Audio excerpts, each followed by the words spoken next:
This is a regularly scheduled meeting of the Board of Fire Commissioners. The date is April 7th. Time is about 9:15. Roll call. Here. Absent. Here. Here. Here.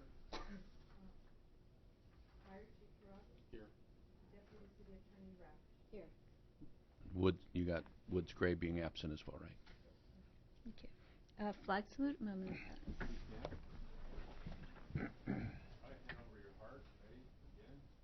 Pledge allegiance to the flag of the United States of America and to the republic for which it stands, one nation, under God, indivisible, with liberty and justice for all.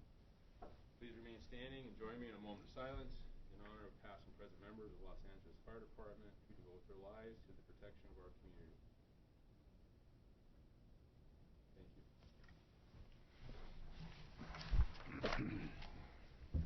So we start with Commissioner comments. I had the pleasure of attending an event at the Getty House where the mayor and the first lady presented the status of women in the city. And actually, Chief Taras was there along with Commissioner Woods Gray. And I thought it was really an important event where the mayor and the first lady made a commitment that we want to see more women in city offices and what have you. I also attended, actually with a number of you, the event honoring the Firefighter of the Year, Jack Fry, and I thought that was also a very important event, and also recognizing all of the past, Firefighters of the Year. I think was a good event.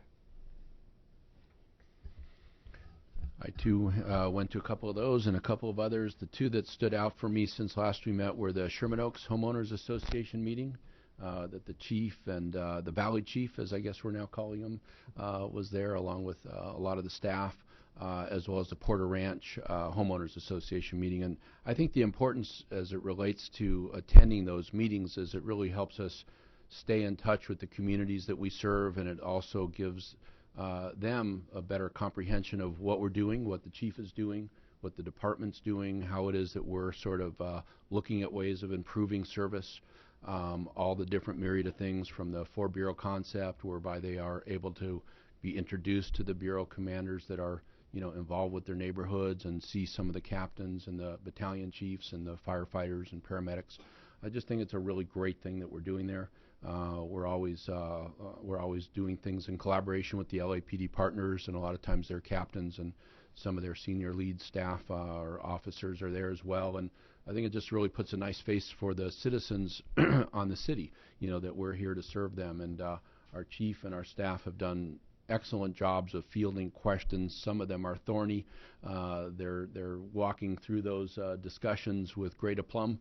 The chief is representing us really, really well, as are the members of the staff that he's selected. So kudos to the department for all that they're doing in that regard, and to the chief and the staff. So I've enjoyed attending those thus far. So thank you, Chief, for inviting me to those, and I think we're doing a great job as a department with regard to community relations.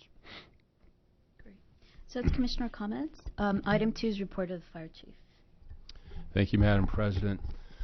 On March 18th, I did attend the Sherman Oaks Homeowner Association with Commissioner Fazio, Chief Arbuthnot, Chief Everett, and several of the local fire companies in that area. A very active community group, had a lot of good questions, covered a lot of topics. We shared Pulse Point. We showed them how to set it up so they could be notified for brush fires. People are very interested in the valley about brush fires. So every time I get that opportunity, I share that with them.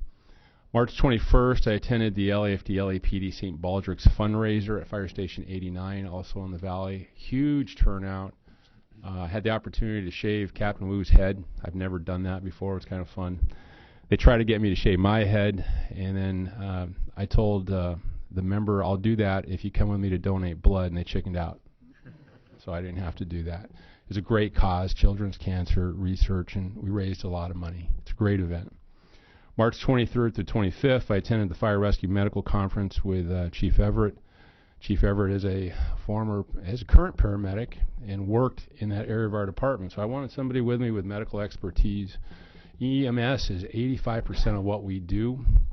I wanted to confirm that we're on the right path in terms of community paramedicine, relationships with hospitals, TDS, or Tiered Dispatching System. I'm happy to report that I'm very confident we're going down the right path. We're making some good positive changes. And then on March 25th, I went to the California Fire Foundation second annual gala honoring Mayor Garcetti. I had the opportunity to sit with the mayor for dinner and UFLAC President Lima and others. It was a great event, great cause, and I'm looking forward to that collaboration, great partnerships with UFLAC. March 26th, I attended the Workers' Compensation Audit Press Conference by Controller Ron Galprin, and good report. My position is that we're using that as a roadmap to improvement. I think physical fitness is a priority with us. It keeps our people safe on the fire ground and extends their lifespan. So we're working hard to make improvements using the controller's audit as a guide. That same day, we attended the Firefighter Family Orientation of Class 14-2. We had 53 new recruits there.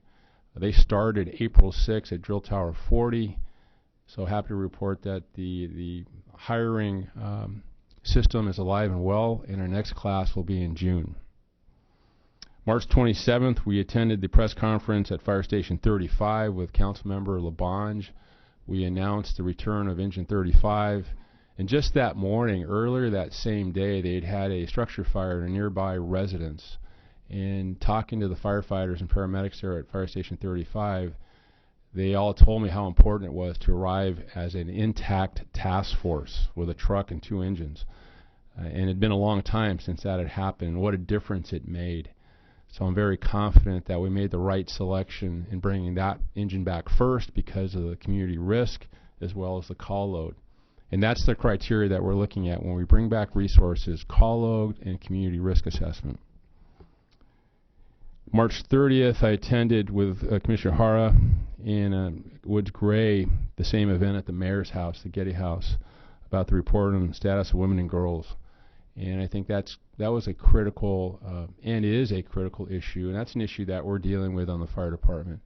We want to raise our game in terms of recruiting the most qualified females for them to be future firefighters. I'm confident they're out there. We just have to put a better effort into finding them. On April 1st, I attended the Firefighter of the Year luncheon with Commissioner Barra and Commissioner Hara. We honored Jack Fry. In my comments there, I looked at the previous winners, and I made the analogy of the LAFD Hall of Fame. Those names are truly iconic names in history of the fire department. They're almost legendary status, some of them. And to be included in that group is a tremendous honor, and Jack Fry is definitely worthy of that status. Later that night, with Commissioner Fazio again and Chief Arbuthnot and Councilmember Englander and Chief Everett, I was out in the Porter Ranch neighborhood. And once again, the concern about brush fires. And it's understandable. They've seen some big fires in the last few years. We talked about new resources coming out there, about our process for selecting, about the precautions we take on red flag days when we pre-deploy. Very good discussion. We left there at least knowing that we'd shared everything we had, and we were trying to be transparent and not misleading, but let them know about our budget issues and our staffing issues. But I wanted them to understand that they should be confident in their fire department. We'll be there when they need us. And then lastly, April 2nd, we had the Wilmington Hotel fire. Chief Palacios will give more details on that shortly. I was notified. I live nearby, so I was there within a few minutes. And I'll tell you that I'm amazed we didn't lose more people. At a fire at 3 o'clock in the morning in a hotel, we had people jumping from windows. We had fire and smoke throughout both floors, and our firefighters did an outstanding job. I'm very proud of the performance that we displayed that day, and it's just indicative of what we do every day. That concludes my comments. Thank you. So that's announcements and meetings. B is verbal report by the department on significant incidents for the period of March 18th through April 7th. Good morning, everyone. Madam Commissioner, Fire Commissioners, Chief Terrazas, Madam City Attorney. My name is Philip Flegel. I'm the Deputy Chief in charge of Operations Central Bureau, and just want to talk about one significant incident that we had in the last couple of weeks here. LAFD Resources responded to, on March 28th, 2015 at 10:50 hours to report a physical rescue traffic accident intersection of Exposition Boulevard and Vermont Avenue. First Fire and Rescue Resources on scene found a single automobile that had collided with an MTA Gold Line light rail train. The single automobile had collided with the train and physically derailed the train from the tracks in the intersection. Firefighters and rescue resources immediately began triaging the victims from the train and also started extrication efforts for the trapped victim inside the automobile. Battalion 11 Chief Potter came on the scene, gathered situational awareness, developed objectives, and requested additional resources in order to properly manage the incident. He established an extrication group and an MCI system components in order to properly manage this incident. Shortly thereafter, our Assistant Bureau Commander, Chief Frazier, got on scene and established a unified command with MTA, LAPD, LA County Sheriffs, and ourselves. And with all those agencies being connected together in a unified command, we're able to revise the objectives of what needed to be done and safely bring that incident to a safe conclusion. In all, 21 victims were assessed. 10 were transported to local area hospitals, and 2 out of the 10 were in critical need at that point. The incident is currently under investigation right now. Are there any questions about this incident at all? Okay, that concludes it for Central Bureau. Pass on to Chief Palacios. Thank you. Good morning, Commissioners, Good Chief, morning. City Attorney. I'm going to talk first, and then we'll show the video after. On March 20th, at about 3:20 a.m. in the morning, our companies responded to 1690 each 48th place.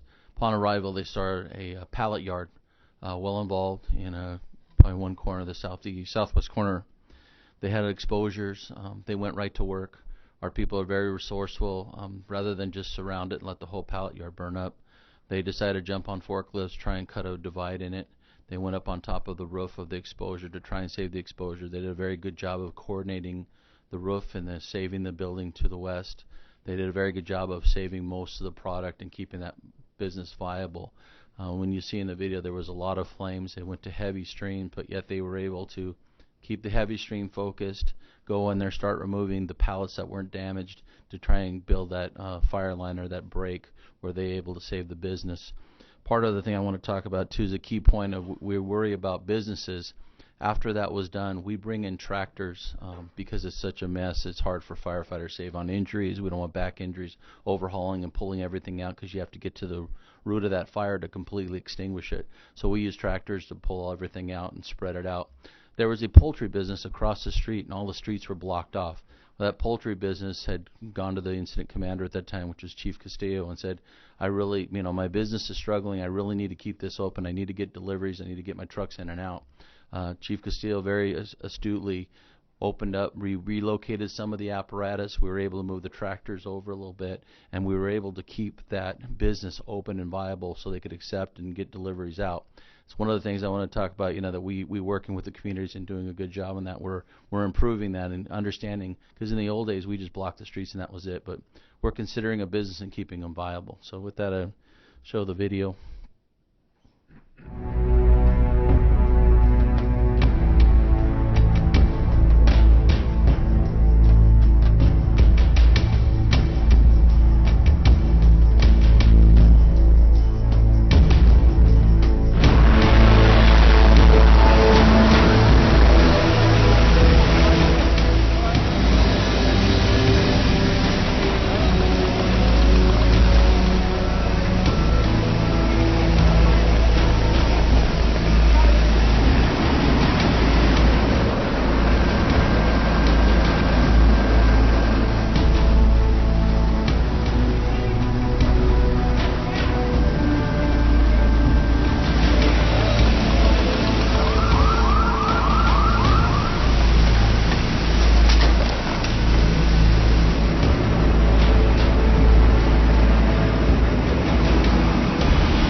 I want to thank Captain Sanders of planning for helping me put that together. He's a very talented individual. The next incident I'd like to talk about is the one that Chief Terrazas had prefaced on. There's a picture of after the fire was out later in the day. As you can see by the smoke damage, there was fire blowing out first floor, second floor, all the way back to the back. Security bars, gates, and some of those gates, those power lines overhead dropped onto one of those fences, electrified the fence. So we have to cut the wire, de-energize it to make sure it was safe for our people to make rescue. Took a while, kind of slowed everything down a little bit on that D side of the fire. There you can see some people released the mechanisms. They're made to open up. They're made to open and release from the inside. They checked all those. They were openable from the inside. On the ones that are no one was in, we have to make sure that someone's not inside. So we have to go cut those and actually make access to get into those. Again, 3:13 in the morning, 2-story, 20 units, 29 occupants. We had over 100 firefighters. It took us about 50 minutes to knock down the fire. One of the things that's a very big quandary when people arrive on scene is you have a large amount of fire. As you can tell in the very front, there was a large amount of fire. The captain in front wanted to knock down some of that heat. So he took the wagon battery and basically swept the front to try and knock down some of the heat and smoke to soften the target, is what we call, before they went and took hand lines inside. The other dilemma that people are faced with is on the second floor they had one person still up there in a window asking for to be rescued. Wasn't a lot of hot smoke behind them, wasn't really fire behind them.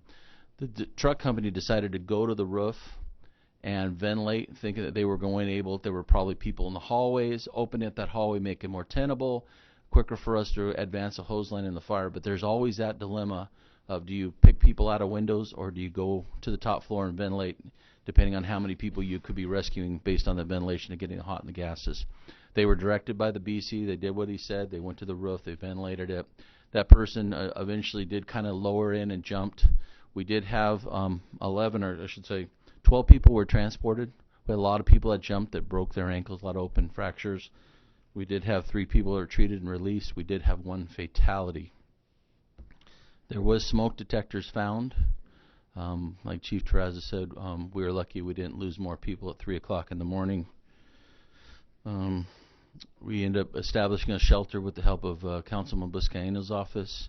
A little news snippet was some of the people didn't have any socks. Our department chaplain had responded there, read about the fatality, wanted to check up on our betterment of our people, and he got into his brush bag and ripped open a bag of socks and started handing out to the people. They were kind of very thankful for just simple things of that nature at that time.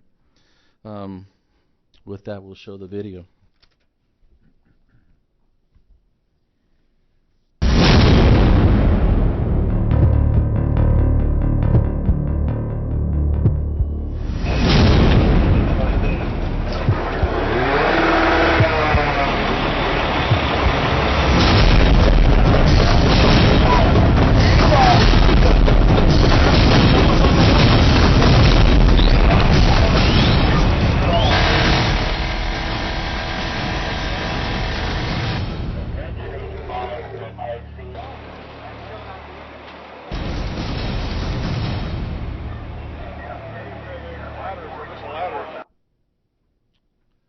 And then the last incident I wanted to talk about was on Easter Sunday, on April 5th, about 1700 hours in the afternoon. Engine 66 and Rescue 66 responded to an auto versus pedestrian. A young child had run into the street and got hit by a car. The 2-year-old was in full arrest, bystander CPR going on. They transported that child to UCLA and eventually passed to the injuries. I want to preface that the mayor's emergency response team was called by the engine captain, recognizing the distraught family and people on scene, and they did a very good job. Joanne Davis from the mayor's crisis response team went to the hospital, treated the family, made sure they were looked after there at the hospital. Dr. Scott was, people were asked, our own employees, whether they needed help. We would offer Dr. Scott services for that. The counselor's response team went back to the scene just to see if anyone in the neighborhood needed any type of counseling. And it was difficult because the firefighters were having their families in for dinner. So you had, their own wives and children. And you go out on a call, they heard them go out on the call, come back, and it's kind of emotional. So I just thought I'd bring it up. But my hat's off to the mayor's response team. They got right out there and did that counseling. So if you don't have any questions, that'll be the end of my presentation. Do you, about the Wilmington fire, the hotel fire, do you have a cause for it yet? No, it's still under investigation. Okay.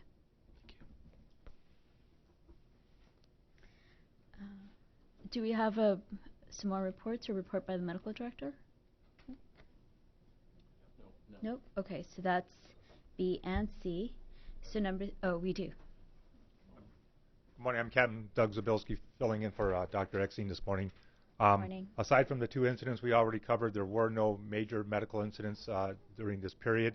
But one matter of significance that has happened is St. Vincent Medical Center at 3rd and Alvarado has now come on board as a 911 receiving facility, which gives our paramedics another transportation destination in the busy MacArthur Park area. In the first 6 days of operation, we've transported there 55 times. At this point, they're just certified for basic adult emergency services.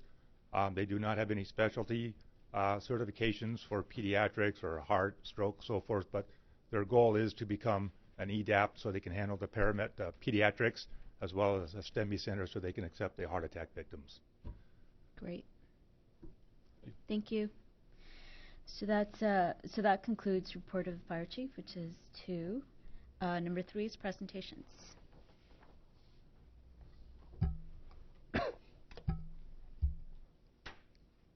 Good morning. Good morning.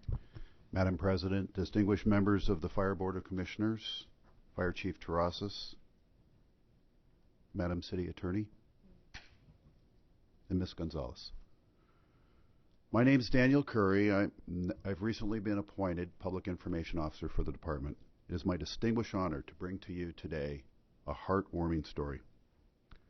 We're here to honor a member of our community who has now become a part of our fire family. Noah Michaelis has distinguished herself for selflessness in spite of her own challenges. She is an example for youth and also for us adults on what determination and putting others first can accomplish.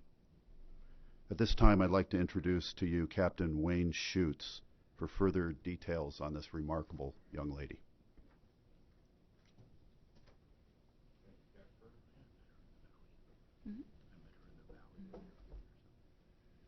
Oh, yes. Good morning, Commissioners. Good morning. Good morning. Madam Attorney, how are you? Noah Michaelis and her father, Keith. Hello. Hi, So, good morning. name is Wayne Schutz, fire captain, newly appointed at Fire Station 14. Here to introduce Noah. While I was at Fire Station 72 as a firefighter paramedic, I'll give you a quick overview. I'll make it short but meaningful at the same time. Got a call from Noah's neighbor stating that she was having a lemonade stand in front of her house. The odd part was that the call came in about 8:30 at night. So I said, okay, where were we going, to the mall, or where would this happen to be? And it happened that it was going on right in front of her house. So long story short, we come out there, and it turns out that Noah's been doing these lemonade stands in front of her house for quite some time, trying to raise money to give to a foundation called Hopeful Hearts. And what Hopeful Hearts does is it takes care of children, including Noah, that falls in that category of kids with congenital heart defects. And so she generates this money and gives it to an established 501c3, and it provides funds for those families that they can provide housing and such. If their kids are down at Children's Hospital or any of the local hospital, they can provide housing for them. And I'll let Keith get into a little bit more discussion on that when he comes up. But what I brought her in for today was just to give her, and this is her mother here, Cecile, stepped out for a second. So what I thought was how to make a presentation for this young lady. So I'd already met Commissioner Fazio at another presentation we had for the council up there in our Battalion 10 area, and I was hoping to get her down here for an introduction with the fire chief and the commissioners today. So, it's basically said that children are our future, and sometimes we look at that and we kind of cringe and think about what kids are doing these days. But then I look at young ladies like Noah, and what Noah's doing, a very selfless person, takes time out of her day and thinks about others before anybody. And before herself is what I meant. And so just an interesting girl who has just drawn me in, and just want to take the opportunity to thank her and her family for allowing me to come into their lives, to experience what they're going through, and to help them in any way I can. So, one of the points I wanted to make too, I travel throughout the country doing stuff for firefighters and for their credit unions and such, and you always hear from people that you're waiting for at the airport or so. Oh, so you work for the fire department?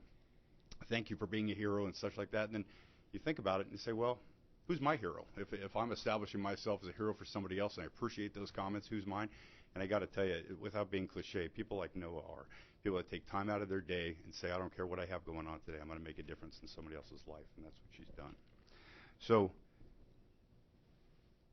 what I wanted to do, as stated, is just bring her up here and let you know who this person is, let you know that she really meets the standards of what the LAFD is doing and what the city expects the LAFD to do, and that she mimics those. And Fire Chief, if I can help you just with your hiring for females, I've got one right here.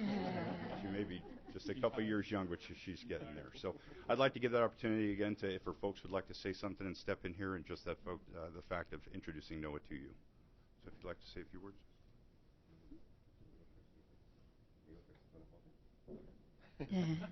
Hello, everybody. Good morning. Thank you. Thanks for coming.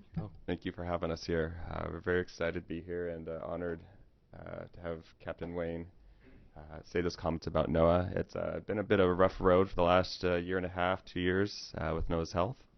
And on that night that the firefighters came to her lemonade stand, again, it was at night. And as a parent, you're like, where's everybody?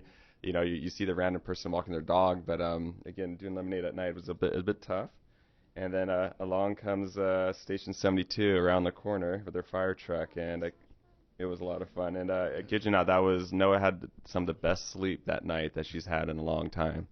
And then from that point on, our relationship and our friendship grew with Wayne and the rest of the crew at Station 72. They came quite often to support our lemonade stands, and just to cheer up Noah. So it's been a wonderful ride. Do you want to say something about the firefighters?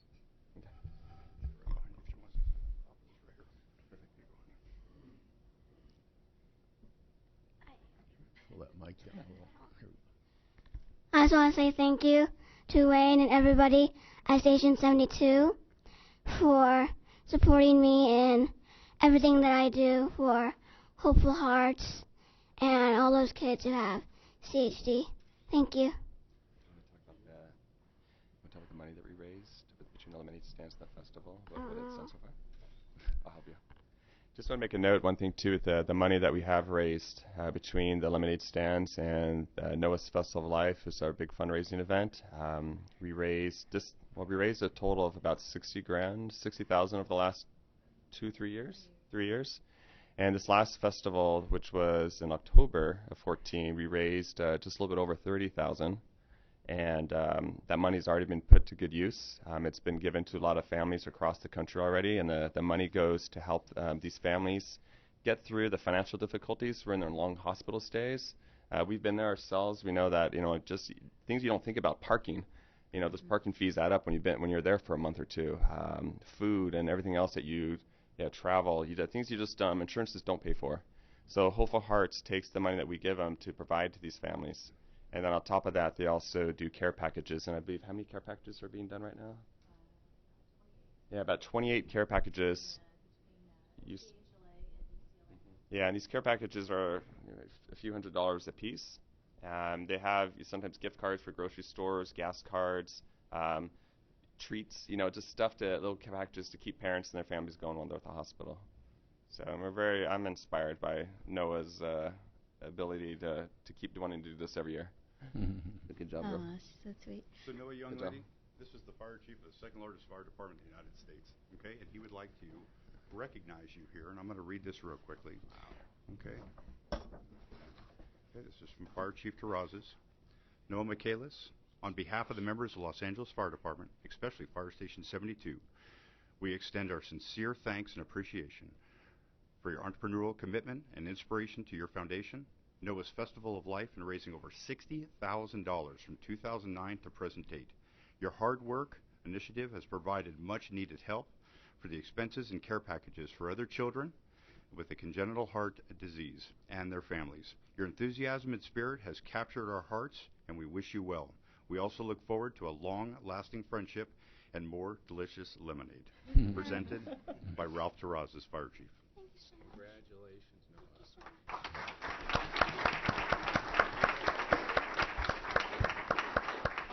I want to add my comments. My wife's a nurse at Children's Hospital of Los Angeles for the past 23 years, so this is a special topic for me and my family.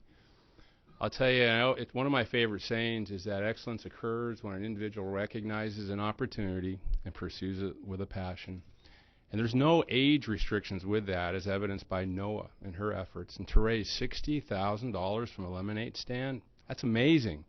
You're my hero. I really appreciate what you do for the community. And as a symbol of my respect for you, I'm going to give you a challenge coin. And it has the fire chief's badge on one side, and it has a city seal on the other. When you're 18, I want you to come give it back to me, and I'll find a spot for you in the fire department. Is that a deal? Great. Thank you, Noah. Thank you so much. This is for you. Take a group picture? Sure. How old is Commissioners, you want to how old take is, a picture? how old is Noah? 11. 11. Okay. There are commissioners here. I'll face that way.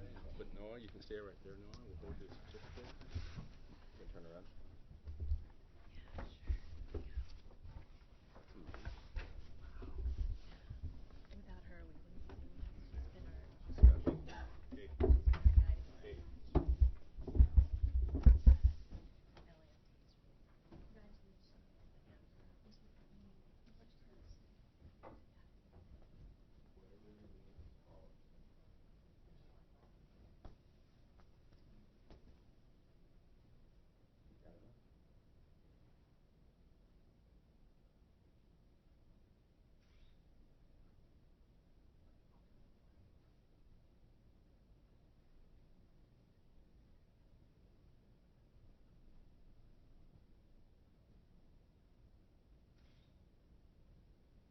Thank you, sir. Thank you for sharing.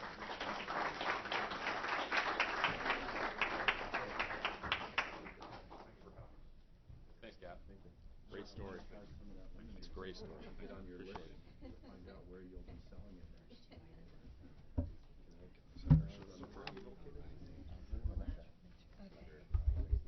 Nothing is wedged. And if we just take them out together, if not.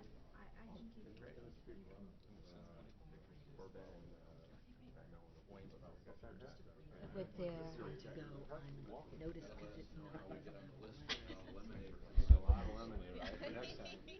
so we could just identify them by numbers because they're all BFCs. Yeah.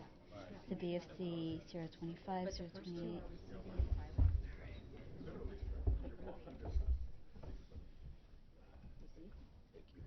Why don't we say recommended action? If there are no comments, do you want me to just make a motion to receive and file, blah, blah, blah, blah? I would say.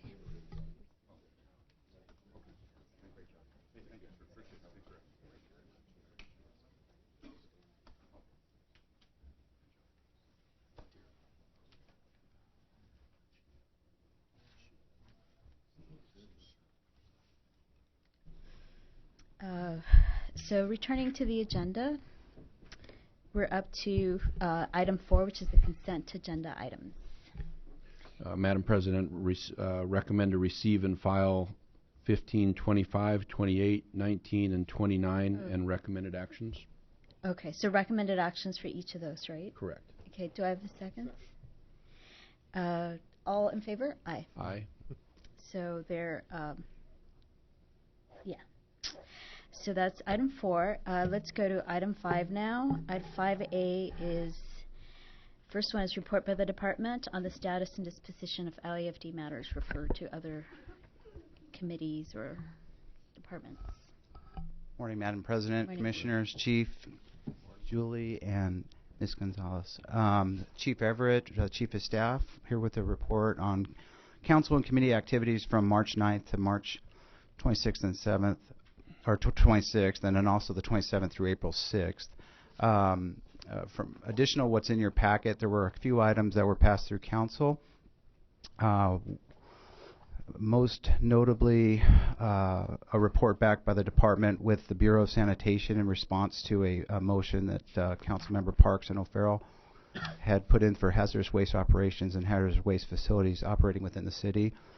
We did send representation for that. That'll be a report back to council at a future meeting. There were 2 motions filed over that time period.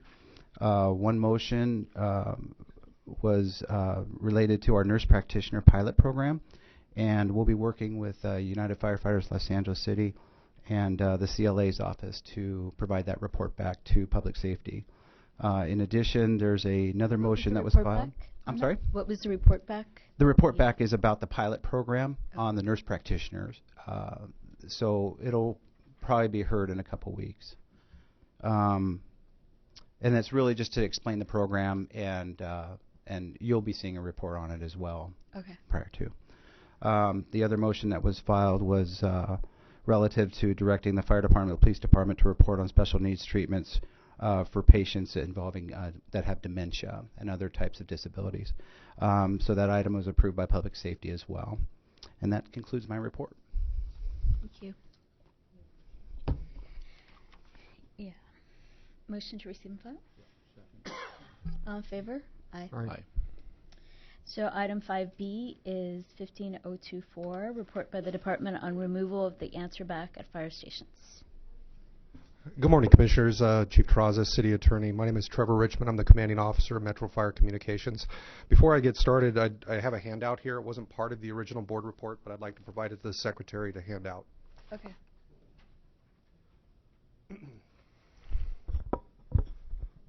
So on February 20th, the department issued a special notice directing all members of the department to discontinue the practice of having to press the answer back upon a receipt of an emergency alarm at a fire station. This is just a directive. It's not disabling any of the technology architecture of the system as it currently exists. The intent of this directive was to hopefully improve turnout times in the fire stations. Prior to this directive, the policy of the department was upon the receipt of an alarm, the member would be required to proceed to the annunciator panel, the answer back panel, press the appropriate answer back button before proceeding to the apparatus. So essentially what we've done with this directive is we've removed that practice. Now the members can proceed directly to the apparatus without having to bother to hit the answer back button. So in the picture you have before you, you will note that the answer back panel is comprised primarily of two components.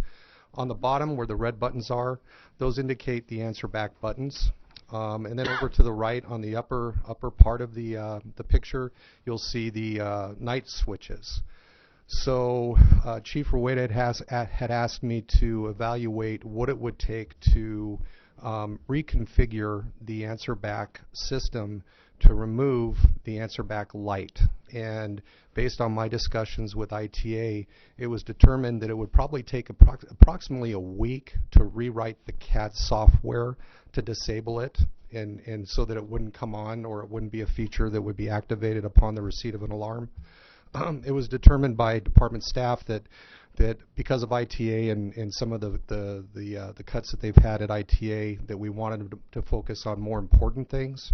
So it was decided that this simply was just a nuisance, and that we would live with it until we could come with a new fire station alerting system that we're presently looking at with an RFP. So yes. No. Okay.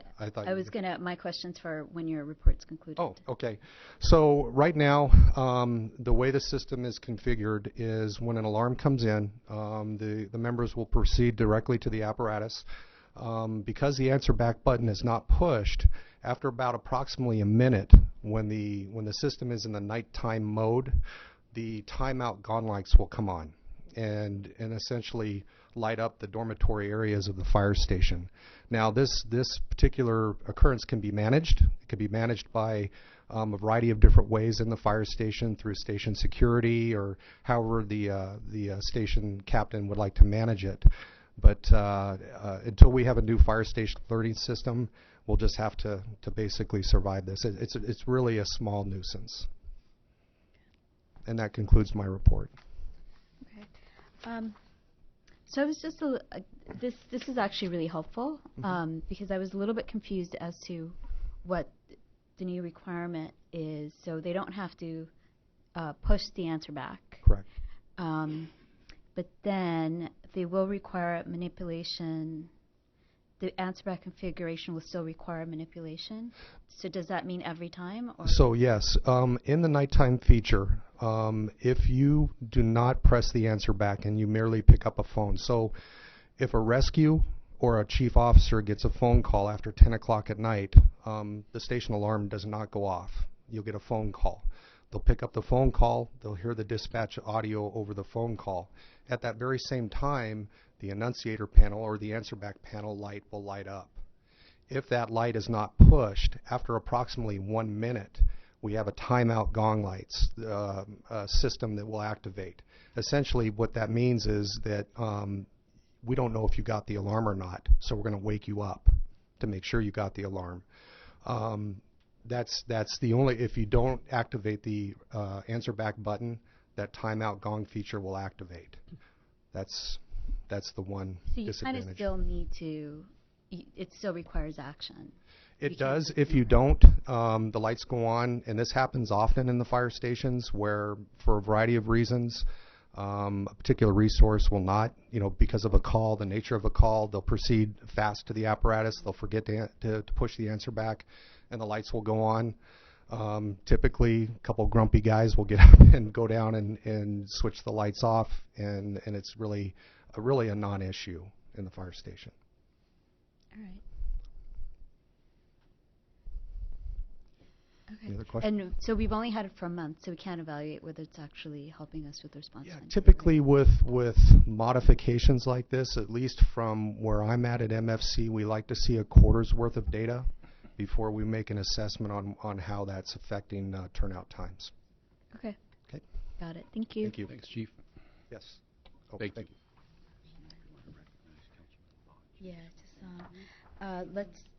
Yeah, I need a motion.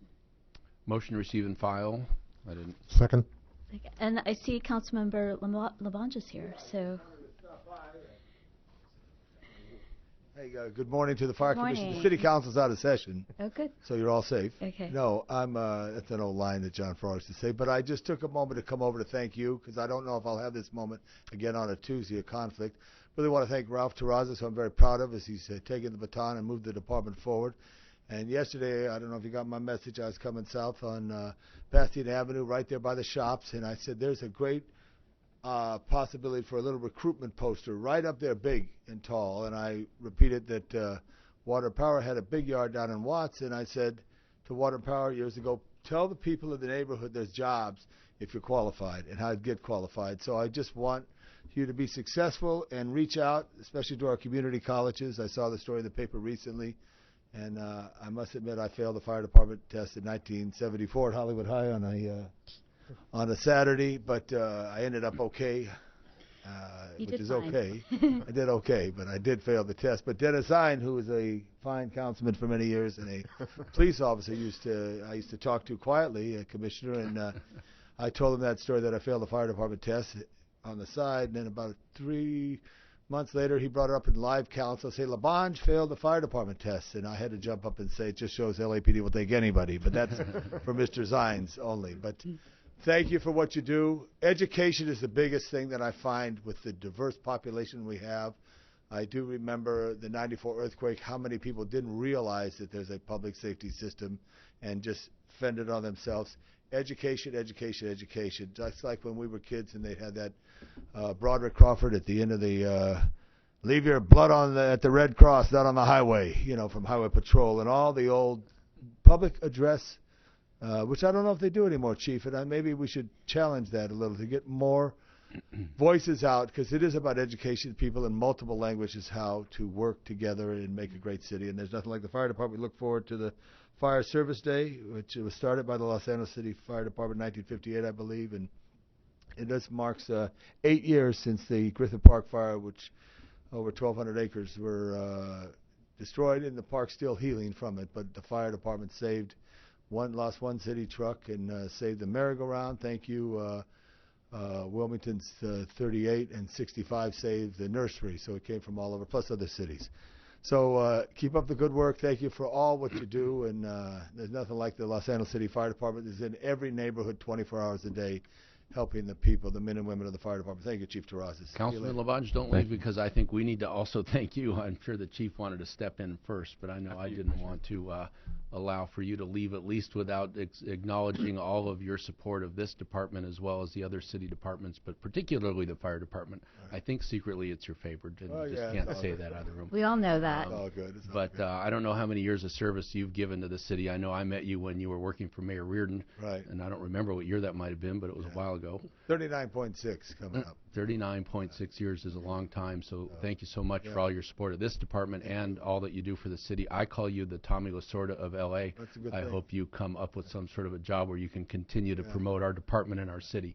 So thank you if we don't have that opportunity. And I'll be at whatever retirement luncheons or dinners you have, but nevertheless, thank you so much for all that you've done. Thank you, Chief. Thank you, Commissioner, excuse me. And I do want to say I lived in a neighborhood and I went to a public school that there was a fire station across the street, Engine 56. And that doors were always open and firefighters were always nice. And the city used to have hospital systems. Yeah.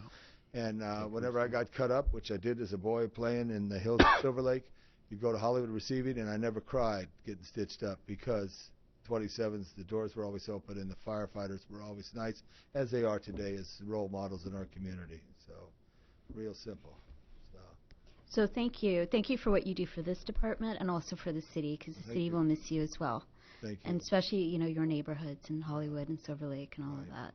Thank It's you a big so honor. much. I mean, it's a real big honor to have the job that I have. I don't like leaving it, but I have to leave as the law allows, but I'll find something to help the city. Good. Thank you. I also want to acknowledge the work you've done with Sister Cities projects Yes. and what have you, and I've attended your Guangzhou event Right. Ever since it actually started. So, And Commissioners, you mentioned that. I want to recognize Isaac Burks, retired firefighter from my office, who assists me now for the last 8 years, I believe, in my administration. But he runs a program of firefighter exchange from many of our sister cities, which is really special that he took up on the initiative, and I'm very proud, because when you say you're from Los Angeles and you're someplace else in the world, it really means something. You talk about the Los Angeles City Fire Department, it absolutely means something great to those firefighters, and they're so proud of it. And thank you, Isaac, for that. So. Thank you. Councilmember, I'd like to add some comments to that. I think we crossed paths in the late 90s when you were working for Mayor Reardon and I was on Chief of Machry staff. Right. And I remember thinking, this guy, can he be this way 24 hours a day? That level of enthusiasm and energy, and that's just who you are. You've always been a big advocate for our department. Mm-hmm. You've always been a big supporter of mine. And, there's no age requirement, so if you want to give another shot with LAFD, we're hiring. We'd love to have I you. think Joe wouldn't pass me. I know Joe. He knows me too well. We'd love to have you. No, Thank you, sir, for everything you've done for us. Thank you. It's been real, but it all comes right back to you. It ever does. And I just hope others know how important you're in every neighborhood of the city of Los Angeles. And there's personal relationships that your firefighters have with the people and serving them and caring for them. And one time when Joe was a little captain at, I like to call him little captain because he's a big chief now, he's at Station 35. He gets a call, car fire in the observatory parking lot. He races up Vermont Avenue because he thought it was my old 71 Chevy, but it wasn't, somebody else's car, but he was there to protect me, so it was so good. I'm very proud of Chief Castro, but I'm also extremely proud of Daryl Arbuthnot, who was my first employee that I hired in 1974 on Mayor Bradley's summer youth program. And Commissioners, if you ever see Chief Arbuthnot, go like this to him, because that means there's a couch, and he used to jump off the back of the truck and throw it in the car. We kept our city clean. It's a running gag that we have. So, Commissioners, thank you for the time, and the staff that's here, the community, and Chief Terrazas, and our city attorney who's smiling. You don't see too many city attorneys smile, but there's a great smile right there. That's good. Thank you, Fire Department. Thank you, LA City Fire. Thank you. Thanks for stopping by.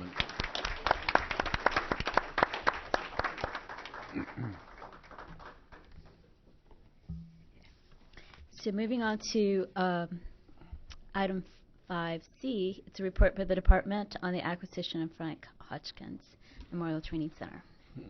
Good morning. Morning. Good morning. Jim Gibson, Fire Administrator with the Administrative Justice Bureau. You may recall at the last meeting, Chief Klafta had reported that the process for completing the transfer of the Frank Hotchkiss Training Center has been completed. So before you is the report to City Council for approval of the transaction documents that will affect that transfer of ownership from the Navy to the city. The property, which the Department of General Services had appraised at $41 million, will be conveyed to the city for a cost of only $1. The Bureau of Engineering had conducted a structural assessment of the facility and determined that it was sound. However, they did identify a few remedial steps that need to be taken. One is to ensure ADA compliance, and the other is for patching of cracks that were very evident, in the front of the facility. It's estimated that the remedial work will cost about $5 million. However, we have had discussions with the CAO's office, and it's likely that we'll be able to use Prop F funds, so that there will be no cost to the general fund. That's good. What are we going to use it for? I will defer to the chief. We'll continue what we're doing now, training, community events, for all our graduations, promotional ceremonies, things of that nature, EMT training. It'll continue to do what it's doing today. Chief, once we own it, will it possibly enable us to create another academy there, as was the case years and years ago? Or it is certainly. I worked on that project many years ago. In the late 90s, we were supposed to get it any day, and it's finally happening. Yeah. And that was one of the obstacles. We didn't own title to the property, so I'm optimistic that we could revisit that idea to see if we can move forward now that we own the property. And what about like a CPAT site now that we may own it? That's a possibility. I'd have to work with the California Professional Firefighter Association. They've looked at it already. There has to be certain standards that have to be met, so we'd have to revisit that opportunity. Great. Are you entertaining a motion, or is there more? Oh, yeah, motion. So, with enthusiasm, I might add finally that I make a motion we receive and file 15027. Second. All in favor? Aye. Aye. And actually, we don't have any public comments this week, so I need a motion to adjourn. Motion to adjourn. You second. So Second. all in favor? Aye. We're adjourned.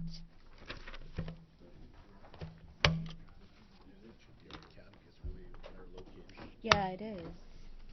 It should be our academy.